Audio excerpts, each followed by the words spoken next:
नमस्कार मित्रांनो, तुमचं सर्वांचं परत एका नवीन व्हिडिओमध्ये मी मनापासून स्वागत करतो. मित्रांनो, 2026ला तर सुरुवात झाली आणि 2026ची जी सुरुवात मार्केटने केली ती खूप धमाकेदार केलेली दिसून येते. कारण निफ्टी इंडेक्स असेल, सेन्सेक्स असेल, या दोन्ही इंडेक्समध्ये पाठीमागच्या 2 ट्रेडिंग सेशनला धुवाधार अशी तेजी सुरू झाली आहे.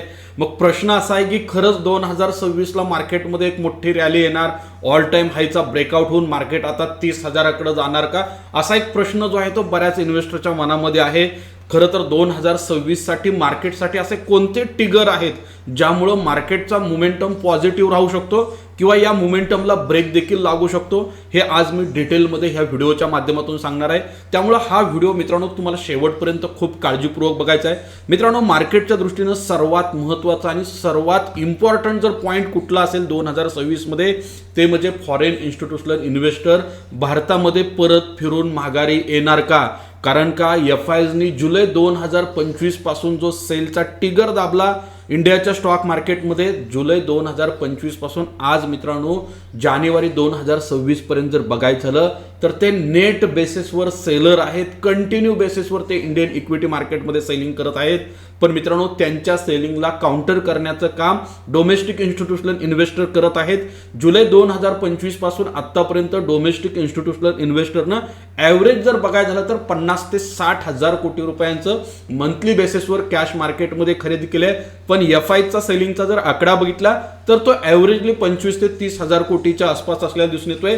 म्हणजे याचा अर्थ एफआयचा जेवढा आउटफ्लो आहे त्याच्या डबलपेक्षा जास्तीचा इनफ्लो जो आहे तो आपला एसआयपीच्या माध्यमातून आणि डोमेस्टिक इन्स्टिट्यूशनल इन्व्हेस्टरच्या माध्यमातून सुरू असल्याला दिसून येतोय. त्यामुळे मित्रांनो 2026चे सुरुवात झाली आणि 2026मध्ये जर समजा फॉरेन इन्स्टिट्यूशनल इन्व्हेस्टरने इंडियाच्या इक्विटी मार्केटमधला सेलिंगचा व्हॉल्यूम जरी कमी केला किंवा थोडंफार 2 ते 3 महिन्यासाठी त्यांनी बाईंग इंटरेस्ट जरी दाखवला तरी देखील मार्केटमध्ये एक मोठी रॅली जी आहे ती काय होऊ शकते तुम्हाला बघायला मिळू शकते येणाऱ्या दिवसात. हे पहिल्यांदा लक्षात घ्या.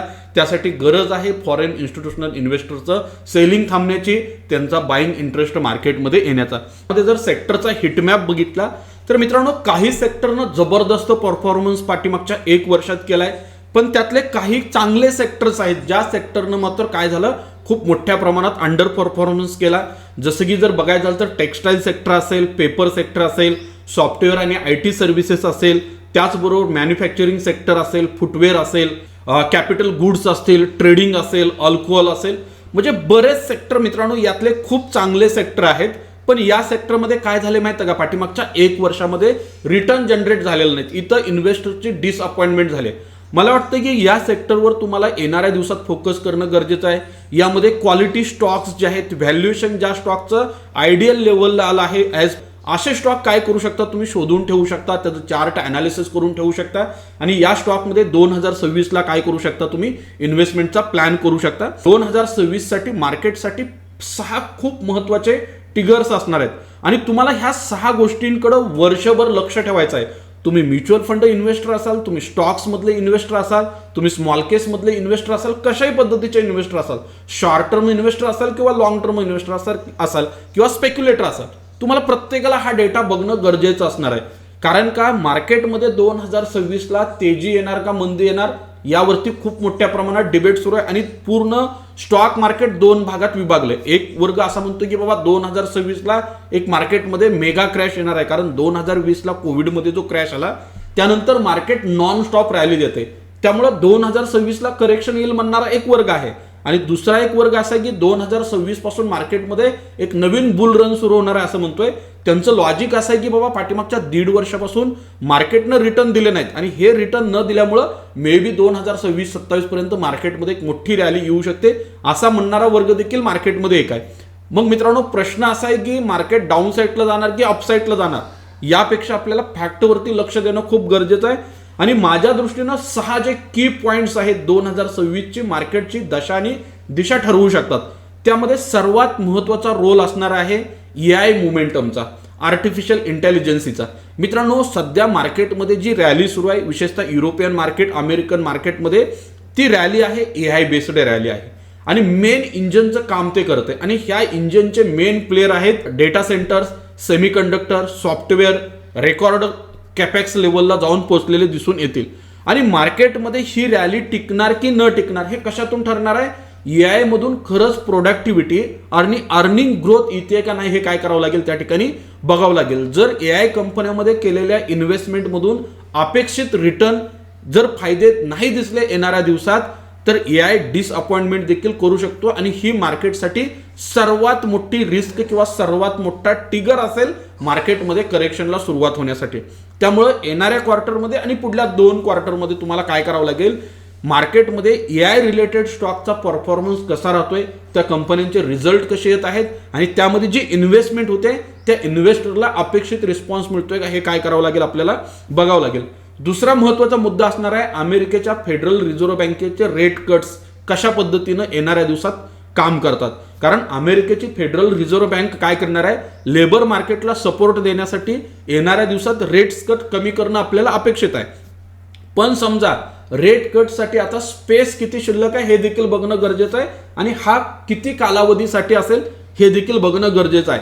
जर येणाऱ्या काळात अमेरिकेमध्ये समजा इन्फ्लेशनमध्ये वाढ झाली का, रेट कट्स केल्यामुळं चीप पैसा लोकांच्या हातात आला आणि त्यामुळे लोकांचं कंझम्पशन मोठ्या प्रमाणात वाढलं, त्यातून इन्फ्लेशनमध्ये जर वाढ दिसून आली तर काय करावं लागेल, अमेरिकेच्या फेडरल रिझर्व्ह बँकेला रेट कट्स थांबवावे लागतील आणि मग मार्केटमध्ये काय होऊ शकतो, त्या ठिकाणी प्रेशर येऊ शकतो आणि मार्केटचा सेंटिमेंट देखील खराब होऊ शकतो.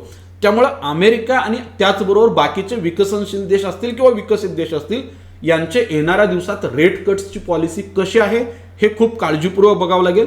त्याचबरोबर जिओपॉलिटिकल टेन्शन ही सर्वात मोठी 3 नंबरची रिस्क मार्केटसाठी असेल. जेव्हापासून ते राष्ट्राध्यक्ष झालेत तेव्हापासून त्यांनी ऑलरेडी ट्रेड वॉर सुरू केले आणि ट्रेड वॉर आता एका निर्णायक टप्प्यावरती पोहोचलेलं दिसून येते आणि ट्रेड वॉरमुळे मार्केटवर होणारा जो इम्पॅक्ट होता हा ऑलरेडी फिजल आउट झालाय. त्यामुळं आता ट्रेड वॉरची इंटेन्सिटी जरी वाढली तरी तो मार्केटवर जास्त इम्पॅक्ट करणार नाही. हा, पण ट्रेड डील जर फायनल झाली तर हा मार्केटसाठी खूप मोठा पॉझिटिव्ह न्यूज असेल आणि त्यानंतर मला वाटतं की मार्केटमध्ये एक चांगली रॅली देखील तुम्हाला बघायला मिळू शकते. पण मित्रांनो, मार्केटसाठी सर्वात मोठी रिस्क आहे जिओपॉलिटिकल रिस्क. पाठीमागच्या 1 ते 1.5 वर्षापासून जर बघितलं तर सातत्यानं जगभरातील कुठल्या ना कुठल्या देशामध्ये वार सुरू आहे, युद्धजन्य परिस्थिती सुरू आहे, अशांतता सुरू आहे.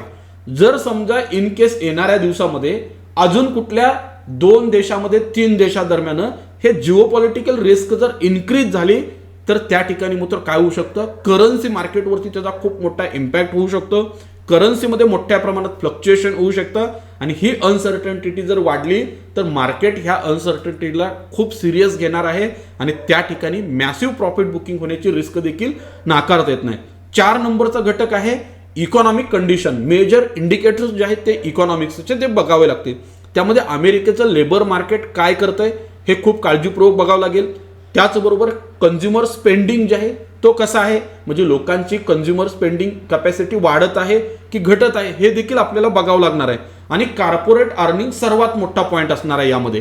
कारण का, समजा कॉर्पोरेट अर्निंगमध्ये जर सुधारणा दिसत असेल, कॉर्पोरेट अर्निंगमध्ये जर पॉझिटिव्ह गोष्टी डेव्हलप होत असतील तर डेफिनेटली मार्केटच्या दृष्टीने ही खूप पॉझिटिव्ह न्यूज असणार आहे आणि त्यामुळे मार्केट देखील काय करणार आहे, येणाऱ्या दिवसामध्ये चांगल्या पद्धतीनं तुम्हाला मोमेंटम देताना दिसून येईल.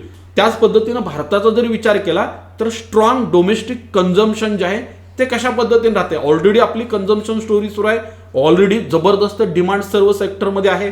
ऑटोमोबाईलचा जर डेटा प्रत्येक महिन्याला बघितला तर जबरदस्त सेलमध्ये ग्रोथ आहे. बाकीच्या कन्झम्पशन गोष्टीला देखील मोठ्या प्रमाणात डिमांड आहे. पण याच दरम्यान गव्हर्नमेंट स्पेंडिंग काय करते बघावं लागेल. कारण भारत सरकारचं आता बजेट 1 फेब्रुवारीला आलं, 1 महिना देखील त्याला वेळ शिल्लक राहिलेला नाही. जर गव्हर्नमेंटनं इन्फ्रास्ट्रक्चरवर खूप मोठ्या प्रमाणात पैसा खर्च करायचं ठरवलं, त्याचबरोबर ज्या पद्धतीनं पूर्ण देशभरामध्ये रस्त्यांचं जाळं सरकारनं तयार केलं, सेम अशाच पद्धतीचं रेल्वेचं जाळं आम्ही तयार करू, या संदर्भात एखादं व्हिजन किंवा स्टेटमेंट जर आलं तर मला वाटतं की येणाऱ्या सेक्टरमध्ये येणाऱ्या दिवसात इन्फ्रास्ट्रक्चरला अजून एक मोठा बूस्ट जो आहे तो काय होऊ शकतो, मिळू शकतो. हे पहिल्यांदा काय करा, लक्षात घ्या. त्यामुळे इकॉनॉमिक कंडिशन कशा पद्धतीने डेव्हलप होते हे मार्केटच्या दृष्टीनं खूप महत्त्वाचं असणार आहे आणि या जर गोष्टी पॉझिटिव्ह येत असतील मार्केटसाठी तर डेफिनेटली मित्रांनो मार्केट 2026 मध्ये तुम्हाला नाराज करणार नाहीये. त्याचबरोबर मित्रांनो 5 नंबरचा जो ट्रिगर असणार आहे तो म्हणजे सेक्टर रोटेशन. मित्रांनो बघा, आता पाठीमागच्या काही दिवसापासून जगभरामध्ये एआयची खूप मोठ्या प्रमाणात रॅली सुरू आहे, टेकची मोठ्या प्रमाणात रॅली सुरू आहे. पण मित्रांनो ही जी टेकची रॅली आहे ही याच पद्धतीनं कंटिन्यू होणार का, हा महत्त्वाचा प्रश्न आहे. काही अनालिस्ट जे आहेत मार्केटचे ते काय म्हणतात की बाबा ह्याचं व्हॅल्युएशन मध्ये रोटेशन येणार आहे, आणि समजा हे व्हॅल्युएशन मध्ये रोटेशन आलं आणि एआय मधला जर पैसा निघाला तर हा पैसा कुठं जाईल हो? तर हा पैसा डेफिनेटली मित्रांनो financial, banks, industry, healthcare, auto आणि पब्लिक सेक्टर मधल्या बँक्समध्ये जाण्याची शक्यता नाकारता येत नाही. त्यामुळे 2026 मध्ये सर्वात जास्त हॉट 5 सेक्टर जर कुठले असतील ते म्हणजे फायनान्शियल, इंडस्ट्रीयल, हेल्थकेअर, ॲटो आणि पब्लिक सेक्टर मधल्या बँक. त्यामुळे या सेक्टरचं व्हॅल्युएशन जर अट्रॅक्टिव्ह होत असेल तर डेफिनेटली इन्व्हेस्टर या सेक्टरकडे काय होऊ शकतो? अट्रॅक्टिव्ह होऊ शकतो. आणि 6 नंबरचा सर्वात महत्त्वाचा पॉईंट आहे इन्व्हेस्टरसाठी स्ट्रॅटेजी काय असली पाहिजे. बघा मित्रांनो, तुम्ही आणि मी मार्केटमध्ये कशासाठी आलोय? इन्व्हेस्टमेंट करण्यासाठी, वेल्थ क्रिएट करण्यासाठी. आणि मार्केट्समध्ये अप्स अँड डाऊन्स येणार आहेत. मग ह्या अप्स अँड डाऊन्स मध्ये इन्व्हेस्टमेंट कधी करायला पाहिजे, किती प्रमाणात करायला पाहिजे, कुठल्या सेक्टरमध्ये आपण आपलं ॲलोकेशन वाढवायला पाहिजे. पाठीमागच्या 1 वर्षापासून गोल्ड आणि सिल्वरनं जबरदस्त रिटर्न दिले, काही लोकांचं कॅपिटल डबल केलं. मग आता अजून सिल्वर आणि गोल्डमध्ये थांबायचा टाइम आहे का? तर योग्य वेळेला त्यातलं प्रॉफिट बुक करून योग्य ते व्हॅल्युएशन अट्रॅक्टिव्ह असणाऱ्या सेक्टरमध्ये देखील तुम्हाला टाइम टू टाइम जाता आलं पाहिजे, हे पहिल्यांदा लक्षात घ्या. त्यामुळे पोर्टफोलिओ डायव्हर्सिफिकेशन त्या ठिकाणी खूप महत्त्वाचं असणार आहे आणि मार्केटमध्ये डिसिप्लिननं इन्व्हेस्टमेंट करणं देखील गरजेचं आहे. मग मित्रांनो, तुम्हाला जर इन्व्हेस्टमेंट करायचं असेल, इन्व्हेस्टमेंटचं प्लॅनिंग करायचं असेल, SIPचं प्लॅनिंग करायचं असेल, रिटायरमेंटचं प्लॅनिंग करायचं असेल, चाइल्ड एज्युकेशनचं प्लॅनिंग करायचं असेल, स्वतःचं फायनान्शियल प्रोटेक्शनचं प्लॅनिंग करायचं असेल तर मित्रांनो त्यासाठी तुमच्याकडे एक राईट ॲडवायझर असणं गरजेचं आहे. आणि तुम्हाला जर एक राईट ॲडवायझर तुम्ही शोधत असाल तर जरूर आमची एकदा अपॉइंटमेंट घेऊन बघू शकता. तुम्हाला त्या ठिकाणी यासाठी सर्व गोष्टीसाठी काय केलं जाईल? मार्गदर्शन केलं जाईल. त्यामुळे मित्रांनो 2026 मध्ये जर तुम्हाला वेल्थ क्रिएट करायचं असेल, फायनान्शियल फ्रीडम अचीव करायचं असेल तर 2026 हे वर्ष तुमच्या फायनान्शियल लाईफमधलं एक जबरदस्त वर्ष असणार आहे. या ठिकाणी तुम्ही जे प्लॅनिंग कराल, या ठिकाणी जे तुम्ही ॲक्शन घ्याल, हे पुढलं 20 ते 25 वर्षाची तुमची फायनान्शियल लाईफचं डायरेक्शन चेंज करणार आहे, हे पहिल्यांदा लक्षात घ्या. त्यामुळे मित्रांनो हा व्हिडिओ तुम्हाला काळजीपूर्वक बघितल्यानंतर हा व्हिडिओ जर आवडला असेल तर व्हिडिओला नक्की एक लाईक करायचा आहे आणि कमेंट्स देखील करायचं आहे. आणि अशाच माहितीसाठी आपल्या YouTube चॅनलला देखील सबस्क्राईब करायचं आहे. धन्यवाद.